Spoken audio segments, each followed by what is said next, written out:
جو تکلیف ہے نا موت کی، بعض لوگوں کو شاید یہ اندازہ نہیں کہ فلاں اچانک دنیا سے چلا گیا، ابھی تو بیٹھا تھا آنکھیں بند ہو گئیں. ہمیں نہیں پتا کہ موت کی تکلیف کیا ہے. روایتوں میں یہ مضبوط ملتا ہے کہ موت اس سے زیادہ سخت ہے کہ بندے پر اس کو کینچیوں سے کاٹا جائے. موت کا جو درد ہے، وہ جو سختی ہے، وہ اس سے زیادہ سخت ہے کہ اسے ہانڈیوں میں ابالا جائے.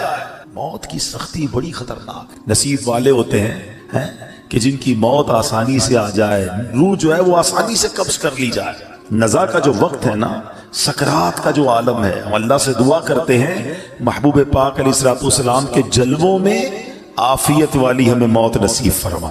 حدیث پاک میں ہے جسے موت کی یاد خوف زدہ کرتی ہے، قبر اس کے لیے جنت کا باغ بن جائے گی. ہاں، اکیلے میں بھی یاد کر کے آنسو بہایا کرو، موت کو یاد کیا کرو، کیونکہ یہ جو خوف ہے نا، یہ قبر کے عذاب سے بچا لے گا، یہ قبر کے خوف سے بچا لے گا. جو ادھر بے خوف ہے، کہیں ایسا نہ ہو قبر میں خوف زدہ ہو جائے، قبر میں عذاب میں گرفتار ہو جائے. بارگاہ رسالت میں عرض کی گئی، یا رسول اللہ صلی اللہ علیہ وسلم، کیا کسی کو شہداء کے ساتھ بھی اٹھایا جائے گا؟ کیسا سوال ہے، شہید کا کیا مرتبہ؟ آقا نے فرمایا ہاں، اس کو جو دن رات میں 20 مرتبہ موت کو یاد کرتا. یہ ترغیب ہے. ایسے نہیں دعوت اسلامی والے موت کی بات کرتے، تو حدیثوں میں ہے جو دن میں 20 بار موت کو یاد کرے، فرمایا اس کو شہیدوں کے ساتھ اٹھایا جائے. حضرت انس بن مالک رضی اللہ عنہ سے روایت ہے، سرکار دو عالم صلی اللہ علیہ وسلم نے فرمایا موت کو کثرت سے یاد کیا کرو، کیونکہ وہ گناہوں کو زائل کرتی ہے اور دنیا سے بے رغبتی پیدا کرتی ہے. حضرت سفیان ثوری فرماتے ہیں ہمیں ایک بزرگ نے یہ بات بتائی کہ حضور انور صلی اللہ علیہ وسلم نے ایک شخص کو وصیت کی کہ تم موت کو کثرت سے یاد کیا کرو، وہ تمہیں دوسرے غموں سے آزاد کر دے گا. اور غموں سے بچنا ہے نا تو موت کو یاد کیا کرو. حضرت دقاق رحمت اللہ تعالی فرماتے ہیں جو موت کو کثرت سے یاد کرتا ہے، 3 باتوں کے ذریعے اسے عزت دی جاتی ہے، رسپیکٹ پاتا ہے. غور سے سنو، فرمایا اسے توبہ کی جلد توفیق ملتی ہے. موت یاد ہوگی تو بندہ توبہ کرے گا نا کہ یار مر جاؤں گا، توبہ کر لوں. دوسرا، اسے قناعت کی دولت مل جاتی ہے، تھوڑے پیسوں میں بھی خوش رہتا ہے، زیادہ حل میں مزید نہیں ہوتا کہ یار مرنا ہے اور کیا کروں گا، اور یہ بھی آ جائے وہ بھی آ جائے، اس کا بھی چھین لوں، اس کا بھی لوٹ لوں. وہ قناعت کی توفیق مل جاتی کیونکہ موت یاد ہوتی. تیسری بات فرمائی، عبادت میں چستی نصیب ہوتی ہے. فرض پڑھ کر بھاگنے کا جی چاہ رہا ہے، یار آج سنتیں نہیں پڑھتا، یار موت آنے والی ہے، سنتیں پڑھ چلو یار اب تو چلو، یار مرنا ہے نفل اور پڑھ لوں، مغرب ہے تو اوابین پڑھ لوں. تو یہ جو موت یاد ہوگی نا تو عبادت میں چستی نصیب ہوگی. تسبیح نکالے گا تو رکھنے کو جی نہیں چاہے گا، ایک اور پڑھ لیتا ہوں یار، ابھی کبھی بھی مر سکتا ہوں، یہ قبر میں کام آئے گا، قبر میں نور بن جائے گا. تو توبہ آسان، عبادت آسان اگر بندہ موت یاد رکھے. اور فرمایا کہ جو موت کو بھلا دیتا ہے وہ اپوزٹ اس کی 3 باتوں میں گرفتار کر دیا جاتا ہے. توبہ میں تاخیر کرتا ہے، یار بعد میں کر لوں گا، ابھی تو جوانی ہے، ابھی تو شادی بھی نہیں ہوئی ہے، ابھی کیا توبہ کروں، مزے کر لوں پھر اللہ اللہ کروں گا. کیا جوان مرتے نہیں؟ شادی سے پہلے مرتے ہوئے نہیں دیکھا اپنے لوگوں کو؟ کبھی بھی جا سکتے ہیں. پھر فرمایا بقدرے ضرورت رزق پر راضی نہ ہونا، اور پیسے چاہیے اور پیسے چاہیے، کیونکہ موت تو بھول چکا ہے، حرام کماتا ہے، رشوت لیتا ہے، سود لیتا ہے، موت تو یاد ہی نہیں ہے. اور تیسرا فرمایا عبادت میں بھی سستی ہو جاتی ہے، بعد میں پڑھ لوں گا، اگلے جمعے سے نماز پڑھوں گا، رمضان سے نماز پڑھوں گا، اس سے پہلے مر گئے تو سوچئے موت کو یاد کرنا بہت سارے فائدے لاتا ہے. حضرت کعب الاحبار رحمت اللہ علیہ فرماتے ہیں جو موت کو پہچان لیتا ہے اس پر دنیا کے غم و مصائب آسان ہو جاتے ہیں.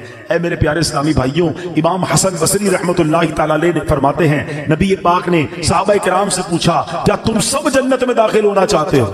یہی سوال میں آپ سے کر لوں، سارے کہیں گے نا کہ ہم جنت میں جانا چاہتے ہیں. صحابہ نے کہا حضور جی ہاں یا رسول اللہ صلی اللہ علیہ وسلم. تو اللہ کے حبیب نے فرمایا اپنی امیدوں کو مختصر کرو، موت کو آنکھوں کے سامنے رکھو اور اللہ پاک سے حیا کا حق ادا کرو. اللہ کرے کہ یہ باتیں ہمیں یاد رہیں، ہم اپنی موت کی تیاری کی کوشش کرتے رہیں اور تیار رہیں. میں ایک مشورہ دیتا ہوں، ہم میں سے کسی کے پاس گارنٹی ہے کہ وہ 1 سال زندہ رہے، 1 مہینہ، اچھا 1 دن، آج صبح تک کوئی زندہ رہے گا اس کی ہاتھ اٹھا دے. آگاہ اپنی موت سے کوئی بشر نہیں، سامان 100 برس کا ہے، پل کی خبر نہیں. اس کا مطلب ہمیں پتہ ہی نہیں کب مر جائیں. آج بھی مر سکتے ہیں نا، تیاری کب کرو گے؟ تیار رہنا پڑے گا. یعنی میں روزانہ ایسے جیوں کہ آج مر جاؤں پھر بھی اللہ راضی ہوگا، قبر جنت کا باغ بنے، ایسی لائف گزارنی ہے۔ تو ایسی لائف گزارنے کے لیے ہمیں اپنے شیڈول کو، اپنے لائف سٹائل کو بدلنا پڑے گا نا۔ ویسے بھی کراچی کے حالات ہمارے سامنے ہیں، ہمارے سامنے آئے دن کوئی حادثہ ہوتا ہے، خبر آتی ہے، ویڈیو آتی ہے کہ نوجوان دنیا سے چلا گیا۔ اللہ ہماری حفاظت فرمائے، ہماری جان، مال، عزت، آبرو، آل اور اولاد سب کی حفاظت فرمائے۔ لیکن ڈاکوؤں سے بچ گئے، چوروں سے بچ گئے، مرنا پھر بھی ہے، ہاں موت سے نہیں بچ سکتے۔ تیاری کر لو نا، تو آؤ مل کر آخرت کی تیاری کرتے۔ یقین کریں دعوت اسلامی سے بہت ساری وجوہات کی وجہ سے پیار ہے، مگر ایک پیار کی وجہ یہ بھی ہے کہ یار یہ کمال کا ماحول ہے، ہمیں پکڑ پکڑ کر آخرت کی یاد دلاتا ہے۔ ہم غافل ہو جاتے ہیں، کبھی رائٹ ہو جاتے ہیں، کبھی لیفٹ ہو جاتے ہیں، یہ پھر ہمیں ٹریک پہ لاتا ہے کہ کدھر جا رہے ہو۔ جنت کا راستہ تو یہ ہے، اللہ کی رضا کا راستہ یہ ہے، ایمان سلامت لے کر قبر میں جانے والا راستہ یہ۔ پکڑ لو اس ماحول کو، چھوڑا نہ کرو۔ یہ اسلام میں نظر آتے ہیں کچھ لوگ آگے پیچھے ہو جاتے ہیں، یا یہ پھر آئیں گے، پھر درس دیں گے، پھر مسجد میں لے جائیں گے۔ کدھر لے جا رہے ہیں تمہیں؟ تمہارے رب کے پاس لے جا رہے ہیں۔ اگر یہ کہتے مدنی قافلوں میں چلو تو کیا قافلے میں جا کر آپ ہمارے امیر قافلوں کو 5-5 ہزار کا لفافہ دیتے ہو؟ اس کا کیا فائدہ ہے؟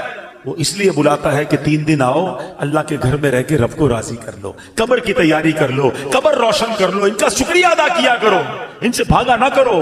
یہ تم سے محبت کرتے ہیں، یہ تمہیں بلاتے اس لیے ہیں کہ آؤ ہم مل کر اپنی آخرت روشن کر لیں۔ دنیا تو گزر ہی جانی ہے، 50 60 70 سال ختم ہونے والی۔ یار ہم میں سے کئیوں کے بال سفید ہو گئے، کتنا جیے گے یار؟ اب تو مرنے والے ہیں، پتہ نہیں کب دنیا سے چلے جائیں گے۔ تو ادھر کی تیاری کر لو، ادھر مار نہ پڑے، ادھر کچھ بھی نہیں کر سکیں گے اگر سانپ اور بچھو قبر میں آ گئے۔ ارے آج تو ایک کیڑا ادھر آ جائے ہماری چیخ نکل جاتی ہے، ابھی لائٹیں بند ہو جائے تو ہم گھبرانا شروع کر دیں گے۔ قبر بھی کیا ہوگا اگر اللہ ناراض ہو گیا؟ اب بس آج پکی توبہ، بس اب گناہ نہیں کرتے، ہمت کرو۔ ہاں مجھے سب پتا ہے، مجھے کسی کو بتانے کی ضرورت نہیں، اور آپ کو بھی کسی کو بتانے کی ضرورت نہیں، آپ کو سب پتا ہے کون جھوٹ بول رہا ہے، کون حرام دیکھ رہا ہے، کون حرام کما رہا ہے، کون ماں باپ کو ستا رہا ہے، کون معاذ اللہ اپنے دوستوں کے ساتھ بیٹھ کر نشہ کر رہا ہے، سب کو پتا ہے۔ ہمیں نہ بھی پتا ہو نا تو اللہ کو تو پتا ہے نا، کسی کو نہ بھی بتاؤ رب تو دیکھ رہا ہے نا۔ بس آج اسی رب سے دل ہی دل میں کہہ دو نا، اے اللہ معاف کر، اللہ معاف کر، اب نہیں کروں گا، اللہ تجھے ناراض نہیں کروں گا۔ ہو گئے گناہ، کر لی خطائیں، کمزور ہوں نا، لے گیا شیطان گناہوں کے اڈے پر، اب معافی دے دے، تجھ سے معافی مانگتے مولا، ہمیں معاف کر دے، ہمیں استقامت بھی تو دے دے، ہمیں اپنے پسندیدہ بندوں میں شامل کر لے، ہمیں شیطان کے مقابلے میں طاقت دے دے۔ ہم ہمت تو کر رہے ہیں، اے اللہ طاقت تو نے دینی ہے، مدد تو نے کرنی ہے۔ بس آج یہ اپنے دل میں نیت کر لو، اپنے رب سے خود ہی وعدے کر لو، وہ بڑا کریم ہے، وہ بڑا رحیم ہے، وہ نگاہ بھی فرمائے گا، وہ مدد بھی فرمائے گا، اور وہ ہمیں اچھا بھی کر دے گا۔ رب کریم سے دعا کرتا ہوں کہ اللہ نیکوں کے صدقے ہمیں نیک بنا دے، اچھوں کے صدقے ہمیں اچھا بنا دے، ہماری گناہوں والی عادتیں رب اپنے کرم سے دور کر دے۔ ہم سب چاہتے ہیں نا کہ حضرت عزرائیل ملک الموت آسانی سے روح قبض کرے۔ ویسے سچی بات پتہ ہے کیا ہے کہ جب ان کی یاد میں زندگی گزرتی ہے نا، عشق رسول میں زندگی گزرتی ہے، آقا کی سنتوں پر عمل کر کے نبی پاک کی رضا والی زندگی گزرتی ہے نا، تو کیا خوبصورت شاعر بات لکھتے ہیں کہ جب تیری یاد میں دنیا سے گیا ہے کوئی، اللہ کرے کہ آقا کی یاد میں بس نبی پاک کے تصور میں جائیں، مدینہ پاک میں آقا کے جلووں میں دنیا سے جائیں، پھر کیا ہوگا؟ جب تیری یاد میں دنیا سے گیا ہے کوئی، جان لینے کو دلہن بن کے قضا آئی۔ ہاں پھر اس کی جان بڑی آسانی سے نکلتی ہے، وہ تو نبی پاک کے جلووں میں گم ہوتا ہے نا۔ تو اللہ کرے کہ موت کے وقت آقا کا جلوہ نصیب ہو جائے، لیکن کام کیا کرنا ہے اس کے لیے؟ کثرت سے درود پاک، چلتے پھرتے اٹھتے بیٹھتے نہیں پڑھتے لوگ درود، فضول باتوں کے لیے گھنٹوں پڑے ہیں۔ درود پاک زبان پر بہت تھوڑا آتا ہے۔ آج ہی چیک کر لو نا، اپنے آپ کو چیک کر لے، آج پورے دن میں کتنی بار درود پڑھا ہے۔ ٹائم نکالا کرو، تسبیح جیب میں رکھا کرو۔ کہتے ہیں نا درود پاک اور ذکر الہی کرنے کے بہانے ڈھونڈا کرو، جہاں موقع ملا تسبیح نکالی شروع ہو گئے۔ تسبیح نہ بھی ہو تو پڑھ سکتے ہیں، لیکن تسبیح یاد دلاتی ہے، اس لیے میں کہہ رہا ہوں اللہ کرے کہ میری بھی عادت بن جائے، آپ کی بھی عادت ہو جائے، اور ہم بس کثرت سے اللہ اور اس کے حبیب کا ذکر کرتے رہیں، فضول باتوں سے بچتے رہیں، اور ہماری زبان اس مبارک ذکر میں تر ہو جائے۔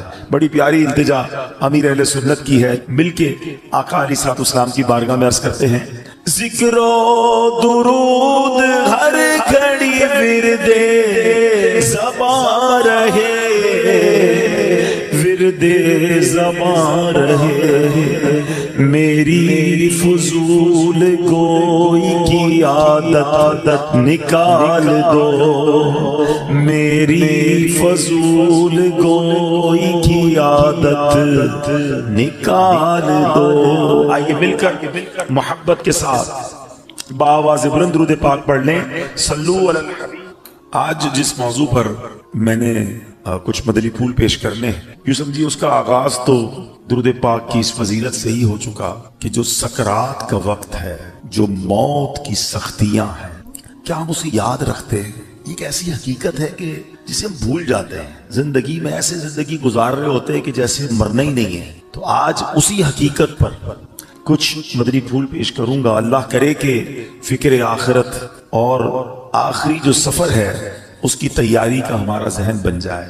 حجت الاسلام امام محمد بن محمد غزالی علیہ رحمت اللہ والی لکھتے ہیں، بنی اسرائیل میں ایک بڑا مغرور شخص تھا، ایک بند کمرے میں تھا۔ بڑے لوگ ہوتے ہیں نا، ان کے کمروں میں ہر کسی کو آنے کی اجازت نہیں ہوتی، گارڈز آگے سیکرٹری، اجازت کے بغیر کوئی نہیں آ سکتا۔ اور ان کو اس بات پر بعض اوقات بڑا غرور بھی ہوتا ہے، فخر ہوتا ہے کہ میری ٹیریٹری میں کوئی پیر نہیں رکھ سکتا۔ اچانک کمرے میں ایک شخص داخل ہوا، اس مغرور شخص نے زور سے چلا کر کہا، کون ہو؟ کیسے آ گئے میرے کمرے میں بغیر اجازت؟ تمہیں پتا نہیں میں کون ہوں؟ میں اس واقعے کا خلاصہ عرض کر رہا ہوں۔ تمہیں اجازت کس نے دی میرے کمرے میں آنے کی؟ تو کہتا ہے کہ مجھے اس گھر کے مالک نے اجازت دی ہے، اور میں وہ ہوں جسے کوئی روک نہیں سکتا۔ مجھے بادشاہوں سے بھی اجازت لینے کی ضرورت پڑتی نہیں، مجھے کسی کا دبدبا ڈرا نہیں سکتا، اور نہ ہی مجھ سے کوئی بچ سکتا ہے۔ اب جب یہ باتیں سنی نا، اس مغرور شخص نے، جس کا سٹائل ہی الگ ہوتا تھا، جو بڑے چلا چلا کر بڑے غصے میں لوگوں سے باتیں کرتا تھا، اب اس کا جو غصہ ہے وہ نیچے آ گیا۔ اب ہے کون یہ تو بتائیں، کہیں آپ ملک الموت تو نہیں؟ اللہ اکبر۔ اب حضرت ملک الموت نے کہا، ہاں میں ملک الموت ہوں، مجھے کوئی دروازہ نہیں روک سکتا، مجھے کوئی گارڈ، مجھے کوئی کر و فر کہیں بھی جانے سے نہیں روک سکتا۔ اب وہ کہتا ہے کہ حضور تھوڑی سی مہلت مل سکتی ہے، اگر آپ میری روح قبض کرنے آئے ہیں تو کچھ دن، کچھ گھنٹے تو دیجئے نا، مجھے تو پتہ ہی نہیں ہے، مجھے کچھ توبہ کرنی ہے، کچھ نیکیاں کرنی ہے، کچھ نیک اعمال کرنے ہیں۔ اب ملک الموت نے فرمایا کہ تمہاری سانسیں پوری ہو چکی ہیں، اب تمہارا وقت اینڈ ہو چکا ہے۔ تو کہا اچھا پھر یہ تو بتائیں، اگر میری روح قبض کریں گے تو مجھے لے کر کہاں جائیں گے؟ تو ملک الموت نے فرمایا، اس مقام پر جہاں تو نے اپنے اعمال بھیجے ہوئے، جس طرح کے اعمال کیے ادھر لے کے جاؤں گا۔ کہا حضور میں نے تو نیکیاں نہیں کی، کوئی اچھا گھر بھی تیار نہیں کیا ہے۔ ملک الموت نے فرمایا کہ پھر تمہیں بھڑکتی آگ کی طرف لے کر جائیں گے، جو تیرا گوشت نوچ لے گی۔ یہ کہہ کر ملک الموت نے اس کی روح قبض کر لی، وہ مردہ ہو کر گر پڑا، گھر میں کوہرام مچ گیا، رونا دھونا مچ گیا۔ اس واقعے کے جو راوی ہیں حضرت یزید رکاشی رحمت اللہ تعالی فرماتے ہیں، اگر ان سوگواروں کو اس کے برے انجام کا پتہ چل جاتا تو اس سے زیادہ رونا دھونا مچاتے۔ اب میرے پیارے اسلام میں سوچیے، یہ ہمارے ساتھ بھی تو ہونا ہے نا، کبھی دفتر میں بیٹھے ہوں گے، کبھی گھر میں لیٹے ہوں گے، پتہ نہیں کبھی کہاں ہوں گے، اور اچانک ملک الموت آ جائیں گے اور ہماری روح قبض کر لی جائے گی، کوئی چانس نہیں ملے گا۔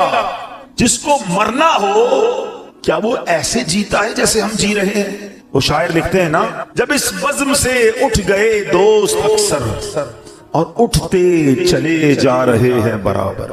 ذرا غور تو کیجئے نا، آپ کے رشتہ داروں میں سے کتنے لوگ چلے گئے، آپ کے پڑوسیوں میں سے کتنے لوگ چلے گئے، ارے آپ کی عمر کے دوستوں میں سے کتنے لوگ چلے گئے، بلکہ میں تو ان لوگوں کو بھی جانتا ہوں کہ جن کی عمر مجھ سے کم تھی، وہ بھی دنیا سے چلے۔ دھڑا دھڑ لوگ جا رہے ہیں۔ جب اس مذہب سے اٹھ گئے دوست اکثر اور اٹھتے چلے جا رہے ہیں برابر، یہ ہر وقت پیش نظر جب ہے منظر، یہاں پر تیرا دل بہلتا ہے کیوں کر، جگہ جی لگانے کی دنیا نہیں ہے، یہ عبرت کی جا ہے تماشا نہیں۔ ہم کیوں نہیں سوچتے کہ ہمیں مرنا ہے؟ ہم کیوں نہیں سوچتے کہ ہمیں دنیا سے جانا ہے، ادھر جانا ہے؟ اور ادھر کی ہم تیاری نہیں کرتے. حضرت عبداللہ ابن مسعود رضی اللہ عنہ فرماتے ہیں السعید من وعظ بغیرہ، یعنی سعادت مند وہ ہے جو دوسروں سے نصیحت حاصل کرے. ہمیں نصیحت حاصل کرنی چاہیے نا کہ یار فلاں کا انتقال ہو گیا، میری باری آنے والی ہے. کبھی جنازہ پڑھتے ہوئے، کبھی قبرستان میں مردے کو قبر میں اتارتے ہوئے، کبھی مسجد کا اعلان سنتے ہوئے کہ جناب فلاں کا رضائے الہی سے انتقال ہو گیا، ہم کیوں نہیں سوچتے میرا نام بھی اسی اسپیکر سے اعلان ہوگا کہ ان کا بھی رضائے الہی سے انتقال ہو گیا ہے. دوست، احباب، گھر والے کچھ دیر آنسو بہائیں گے، کچھ دیر یاد کریں گے، مگر پھر کہیں گے جلدی کرو، جنازے میں دیر نہیں کرنی چاہیے. پھر ہمارے گھر سے جنازہ اٹھے گا. وہ بھی نصیب والے ہوتے ہیں جن کا گھر سے جنازہ اٹھتا ہے. بعض اوقات تو ایسی جگہ موت آتی ہے کہ لوگوں کو کفن بھی نہیں ملتا ہے، قبر بھی نہیں ملتی ہے. اللہ سے دعا کرتے ہیں کہ اللہ عافیت والی موت عطا فرما، کٹنے والی، پھٹنے والی، جلنے والی، ڈوبنے والی موت سے محفوظ فرما. عافیت والی ہو، کلمے والی ہو. اللہ کریم ہے نا، میرے رب سے تو مانگ سکتے ہیں نا. ہم اللہ سے مانگتے ہیں کہ مولا ہمیں زندگی بھی شان والی عطا فرما، موت بھی شان والی عطا فرما، ایمان والی عطا فرما، کلمے والی عطا فرما. عبرت والی موت نہ دینا مالک کہ مرنے کے بعد لوگ کہیں کہ دیکھو باتیں تو بڑی بڑی کرتا تھا، اس کی موت کیسی ہوئی ہے. اللہ ایسی موت سے ہم سب کو محفوظ فرمائے، برے خاتمے سے بچائے. خدایا برے خاتمے سے بچانا، خدایا برے خاتمے سے بچانا.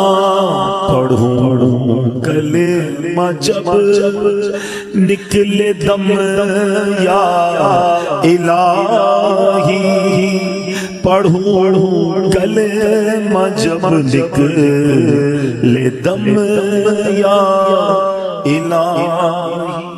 آج کل تو لوگ قبرستان میں جا کے ہنسی مذاق کر رہے ہوتے ہیں، قبرستان میں جا کر موبائل فون پہ کاروبار چل رہا ہوتا ہے، ادھر میت دفنائی جا رہی ہے، ادھر آپس میں دوست کل کی پلاننگ کر رہے ہوتے ہیں. قبرستان عبرت کی جگہ ہے. قبرستان میں ہنسنے والوں کا کیا حال ہوتا ہے، آؤ میں آپ کو ایک واقعہ سناتا ہوں. خواجہ خواجگان، خواجہ غریب نواز، خواجہ معین الدین چشتی اجمیری، خواجہ غریب نواز نے ایک واقعہ سنایا کہ ایک مرتبہ میں اور شیخ اوحد کرمانی رحمت اللہ تعالی علیہ سفر پر تھے. ہماری ملاقات ایک بوڑھے میاں سے ہوئی. وہ بزرگ تھے اور یاد الہی میں انتہائی مشغول تھے. کہتے میں نے ایسا بندہ یاد الہی میں مشغول پہلے نہیں دیکھا تھا. میں نے ان سے سلام کیا، ہاتھ ملایا تو معلوم ہوا کہ ان کے ہاتھ پر تو گوشت ہی نہیں، اتنا کمزور، اتنے دبلے پتلے تھے. تو خواجہ صاحب کہتے ہیں کہ میرے دل میں خیال آیا کہ یہ اتنے کمزور کیوں ہیں. اس سے پہلے کہ میں سوال کرتا وہ روشن ضمیر تھے، میرا سوال جان لیا. کہتے ہیں کہ میں ایک دن اپنے دوست کے ساتھ قبرستان گیا. تھوڑی دیر ہم قبر کے پاس بیٹھ گئے، آپس میں باتیں ہونے لگی جیسے دوستوں میں باتیں ہوتی ہیں. کہتے اتفاقاً ایسی بات ہوئی کہ مجھ سے کہا لگ گیا، زور سے ہنس پڑا. اسی وقت قبر سے آواز آئی، اے غافل، جس کو ایسا مقام درپیش ہو اسے ہنسی سے کیا کام. کہتے جو ہی میں نے وہ آواز سنی میں اٹھ کھڑا ہوا. جو دوست میرے ساتھ تھا میں نے اسے الوداع کہا، مسجد میں آ گیا، بیٹھ گیا. مجھ پر ہیبت طاری ہو گئی، قبر سے آواز آئی تھی نا. کہتے میں قبرستان میں ہنسا، مجھ پر ایسی غفلت آ گئی کہ میں قبر کے پاس جا کر ہنسنے لگا. کہتے مجھے اتنی شرمندگی محسوس ہوئی. وہ دن ہے اور آج کا دن ہے، 40 سال ہو گئے میں نے شرم کے مارے آسمان کی طرف منہ نہیں کیا ہے. اور میں اس بات سے ڈر رہا ہوں کہ قیامت کے روز اللہ کی بارگاہ میں کیسے منہ دکھاؤں، کیا منہ لے کر جاؤں گا. ایک صحابی رسول آئے، عرض کرتے ہیں حضور مجھے آخرت اور موت سے محبت نہیں، گھبراہٹ ہوتی ہے. اس کا ذکر کرنے میں مجھے مزہ نہیں آتا، دل نہیں لگتا آخرت کی بات کرنے میں. شاید ہم سارے ایسے ہی ہیں، جب بھی موت اور قبر کی بات کرو گھبراہٹ شروع ہو جاتی ہے. کیا شاندار جواب دیا نبی پاک. حدیث پاک کا خلاصہ پیش کر رہا ہوں. فرمایا بندے کا دل ادھر لگتا ہے جدھر اس کا مال ہو. تم اپنا مال آگے بھیج دو، تمہارا دل بھی آخرت میں لگنا شروع ہو جائے گا. میں اس کو ایگزامپل کے ذریعے سمجھاتا ہوں. ہم کراچی میں رہتے ہیں، ٹھیک ہے. ایک بندے نے اپنے پیسے بھجوا دیے لاہور، وہاں دکان لے لی، فیکٹری لگا لی، گھر لگا لیا. اب زیادہ دل کہاں لگے گا؟ لاہور. جب دیکھو لاہور جائے گا. کیوں؟ پیسے ادھر ہیں، انویسٹمنٹ ادھر ہے. لوگوں نے پیسے دبئی میں لگائے ہوئے ہیں، دبئی جاتے رہتے ہیں کیونکہ مال ادھر ہے، دل بھی ادھر ہے، واپس بھی نہیں آتے. کیا شاندار جواب دیا، عقل مندوں کے لیے کمال جواب ہے یہ.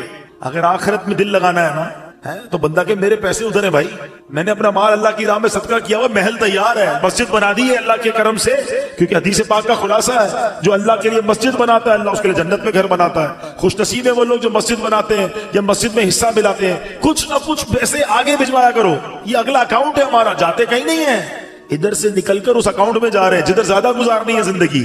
تو آقا نے کیا خوب بات فرمائی کہ اگر آخرت میں دل لگانا ہے نا تو اپنا مال ادھر بھیج دے, کیونکہ بندے کا دل مال کے ساتھ ہوتا ہے, جب مال ادھر ہوگا تیرا دل بھی ادھر ہی لگ جائے گا. تو یہ موت کی تیاری کا ایک طریقہ ہے, اچھے اعمال کرے اور آگے اپنے اعمال بھیجے, نیکیاں بھیجے, تو انشاءاللہ اس کی تیاری اچھی ہو جائے گی. اللہ کریم قرآن مجید فرقان حمید میں فرماتا ہے وَاتَّقُوا يَوْمًا تُرْجَعُونَ فِيهِ إِلَى اللَّهِ, اور ڈرو اس دن سے جس میں اللہ کی طرف پھرو گے.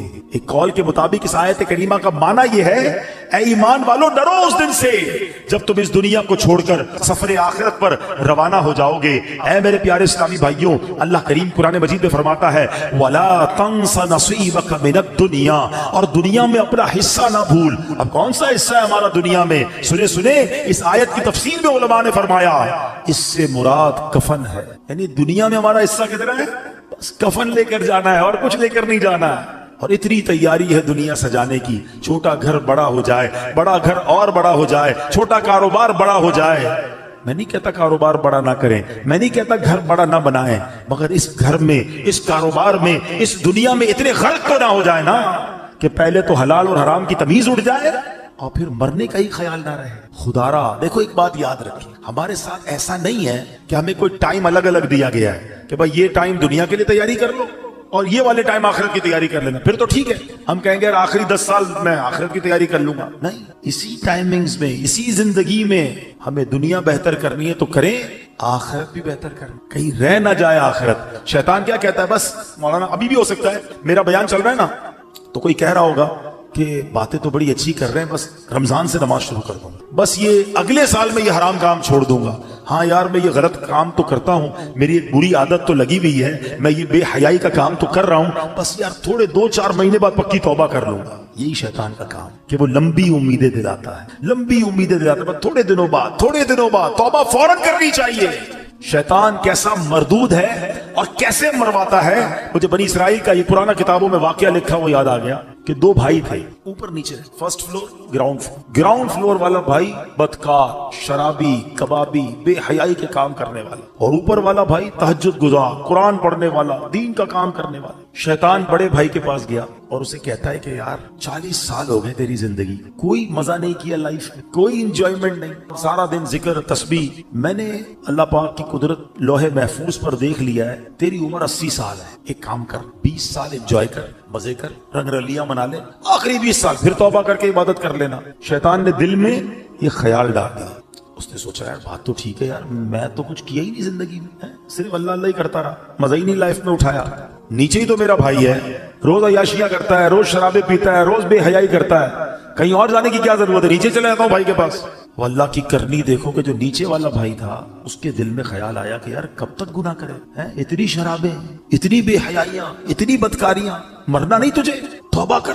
دل میں خیال آیا, کہتا ایک میرا بھائی ہے اوپر, جب دیکھو عبادت ریاضت, چلو کہیں اور نہیں جاتا, اپنے نیک بھائی کے پاس جاتا ہوں, اس کے پاس جا کے اللہ سے معافی مانگتا ہوں. اللہ کی کرنی دیکھیں, یہ گناہگار اپنے کمرے سے نکلتا ہے اوپر جانے کے لیے, اور وہ نیک اپنے کمرے سے نکلتا ہے نیچے آنے کے. جب وہ سیڑھی پہ آتا ہے نا اوپر والا, اس کا پیر پھسلتا ہے, لڑکتا ہوا نیچے والے بھائی پہ گرتا ہے, دونوں بھائی نیچے گرتے ہیں, دونوں کا انتقال ہو جاتا ہے. اب پتہ ہے فیصلہ کیا ہوتا ہے, اوپر والا گناہ کے لیے چل پڑا تھا, نافرمانی کے لیے چل پڑا تھا, فرمایا اس کی نیکیاں برباد کر دی جاتی ہیں, اور یہ گناہگار توبہ کے لیے چل پڑا تھا, اللہ سے دوستی کرنے چل پڑا تھا, شرمندگی تھی دل میں, فرمایا یہ چلنا جو ہے اس کا اللہ کی بارگاہ میں ایسا قبول ہوا, اس کے سارے گناہ معاف کر دیے جاتے ہیں.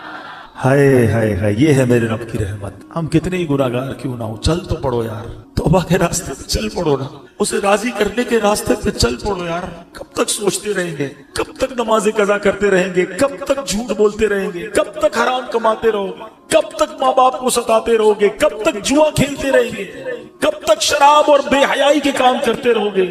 اے میرے اسلامی بھائی, بڑا قریب ہے, یقین کرو بڑا قریب ہے. ہم واقعی گناہگار ہیں. کبھی کبھی جب اپنے گناہوں پہ نظر جاتی ہے نا تو بڑا شرم آتی ہے, بنے گا کیا, اتنی اتنی بے حیائیاں اور ایسی بےغیرتی ہے کہ دنیا دیکھے تو گناہ نہیں کرتے، مگر رب دیکھ رہا ہوتا ہے، اکیلے میں ہم گناہ کر جاتے ہیں۔ یہ خیال کیوں نہیں آتا کہ اللہ دیکھ رہا ہے؟ یہ خیال کیوں نہیں آتا کہ مجھے مر کر اللہ کی بارگاہ میں جانا ہے؟ لوگوں نے کیا بگاڑنا ہے میرا؟ یہی بات تو اعلیٰ حضرت نے سمجھائی ہے نا کہ جس نے سزا دینی ہے اس کے گناہ کرتے میں شرم نہیں آتی، لوگ دیکھتے اس کی شرم آتی ہے۔ فرماتے ہیں نا، چھپ کے لوگوں سے کیے جس کے گناہ، چھپ کے لوگوں سے کیے جس کے گناہ، وہ خبردار ہے کیا ہونا، وہ تو خبردار ہے، اسے تو پتا ہے، مگر دلاسا پتا ہے دل کو کیا ملتا ہے کہ وہ رب رحیم ہے، وہ رحمان ہے، وہ معاف کرنے والا، بس ہم آ جائیں اس کی طرف، انتظار نہ کرو۔ شیطان ہے کہتا ہے بڑا رحم والا مولا ہے، توبہ کر لیں گے بعد میں، یہی شیطان کا وار ہے تم پر کہ وہ نہیں کرنے دیتا توبہ۔ آج کر لو، ابھی کر لو، آج تو ویسے بھی جمعرات کی رات ہے، آج تو ویسے ہی مانگنے کی رات ہے، اور جب اجتماع مسلمین ہونا اس کی برکتیں ہوتی ہیں، ہمیں کیا پتہ یہاں اللہ کا کون سا ولی بیٹھا ہے، آج دعا ہوگی، کس کی آمین کا ہاتھ اٹھے گا اور کس کے صدقے ہماری بھی توبہ قبول ہو جائے گی۔ تو بس اب پیارے اسلام بھائی چل پڑو، بس اب ہمت کر جاؤ، بہت ہو گئی گناہ، بڑی ہو گئی نافرمانیاں، اسے راضی کرنا ہے اور توبہ کر لو۔ اور اس کی توبہ اتنی کمال کی، اس کی بارگاہ میں رحمت اتنی بڑی ہے کہ توبہ کرنے والے سے وہ بڑا خوش ہو، سارے پچھلے گناہ معاف کر دیتا ہے۔ حدیث پاک میں ہے التائب من الذنب کمن لا ذنب لہ، گناہوں سے توبہ کرنے والا ایسا ہے جیسا اس نے گناہ کیا ہی نہیں۔ تو پھر کیوں نہ توبہ کریں، پھر کیوں نہ اللہ کی طرف رجوع لے آئے۔ اب میں یہاں آخر میں اپنے بیان کے آخر میں یہاں یہ بھی بتاتا چلوں کہ جو یہ وسوسہ آتا ہے نا کہ یار موت کو یاد کرنا کیوں ضروری ہے، آؤ میں آپ کو پیارے آقا علیہ الصلوۃ والسلام کی حدیث بھی سناتا ہوں، اور اس کے بعد پھر میں موت کو یاد کرنے کے کچھ فضائل بتاتا ہوں۔ اللہ کے حبیب علیہ الصلوۃ والسلام جب لوگوں کو موت سے غافل دیکھتے تو دروازے پر تشریف لاتے، دروازے کو 3 مرتبہ ہلاتے اور فرماتے اے لوگو، اے مسلمانوں، تمہارے پاس یقینی موت آئے گی اور وہ اپنے ساتھ وہ کچھ لائے گی جو اسے لانا ہو، خبردار، ہر کوشش کرنے والے کے لیے ایک انتہا ہے اور ہر کوشش کرنے والے کی انتہا موت ہے، پس کوئی پہلے جاتا ہے کوئی بعد میں۔ حضرت ابن ثابت رحمت اللہ تعالی علیہ فرماتے ہیں ایک مرتبہ بارگاہ رسالت میں صلی اللہ تعالی علیہ وسلم میں ایک بندے کا ذکر ہوا، صحابہ نے اس کی بڑی تعریف کی، اس پر پیارے آقا رسول ہاشمی صلی اللہ تعالی علیہ وسلم نے فرمایا وہ موت کو کیسے یاد کرتا ہے۔ ایک بندے کی تعریف کی گئی، آپ نے اگین کوسچن کیا یہ تو بتاؤ وہ موت کو کیسے یاد کرتا ہے۔ عرض کی گئی حضور اسے کبھی موت کا ذکر کرتے ہوئے سنا نہیں گیا۔ آقا علیہ السلام نے فرمایا پھر وہ ایسا نہیں ہے جیسا تم کہہ رہے، یعنی بندہ اچھا وہ ہے جو موت کو یاد کرتا۔ اے میرے پیارے صاحب، قبرستان عبرت کی جگہ ہے، مذاق مستی اور دنیاوی باتیں کرنے کی جگہ نہیں ہے۔ آپ کو پتہ ہے کہ سیدنا عثمان غنی رضی اللہ تعالی عشرہ مبشرہ میں سے ہیں، ذوالنورین ہیں، اور 2 بار نبی پاک سے جنت خریدی ہے، ایسی عظیم ہستی ہیں۔ مگر جب آپ قبرستان جاتے تھے نا، آپ کی اتنا روتے تھے کہ آپ کی داڑھی آنسو سے تر ہو جاتی تھی۔ لوگ کہتے ہیں اب اتنا کیوں روتے ہیں؟ آپ کے سامنے کبھی حشر کی بات بھی ہوتی ہے، جہنم کا ذکر بھی ہوتا ہے، اب اتنا نہیں روتے۔ قبر کی بات ہوتی ہے یا قبرستان جاتے رونا شروع کر دیتے ہیں۔ کتنی کمال کی بات کی آپ نے فرمایا قبر ہی پہلی منزل ہے، جو پہلی منزل میں کامیاب ہو گیا نا وہ آگے بھی کامیاب ہو گیا، جو ادھر ہی پکڑا گیا پھر آگے اور مشکل ہے نا۔ فرسٹ انٹری ٹیسٹ ہے سمجھ لو، قبر میں جاتے ہی امتحان ہوگا نا، قبر میں جاتے ہی سوالات ہوں گے۔ اگر سوال کے جواب دے دیے، اچھا مزے کی بات دیکھیں، یہ اسٹوڈنٹ بھی بیٹھے ہوں گے، امتحانات بھی ہوتے رہتے ہیں، اسٹوڈنٹ کوشش کرتے ہیں کسی طرح پیپر آؤٹ ہو جائے، پتہ چل جائے امتحان میں کون سا پیپر آئے گا۔ اچھا جب پیپر آؤٹ نہیں ہوتا تو کیا کرتے ہیں، پچھلے 5 سالہ پیپر لے کے بیٹھے ہوتے ہیں، یار ان میں سے کوئی سوال آئے گا، ان کی تیاری کر لو۔ کمال دیکھو کہ یہ کیسا پیپر ہے کہ جس کے سوال پہلے سے ہی آؤٹ ہیں، سوال بھی آؤٹ ہے، جواب بھی بتا دیے گئے کہ 3 سوال ہونے ہیں۔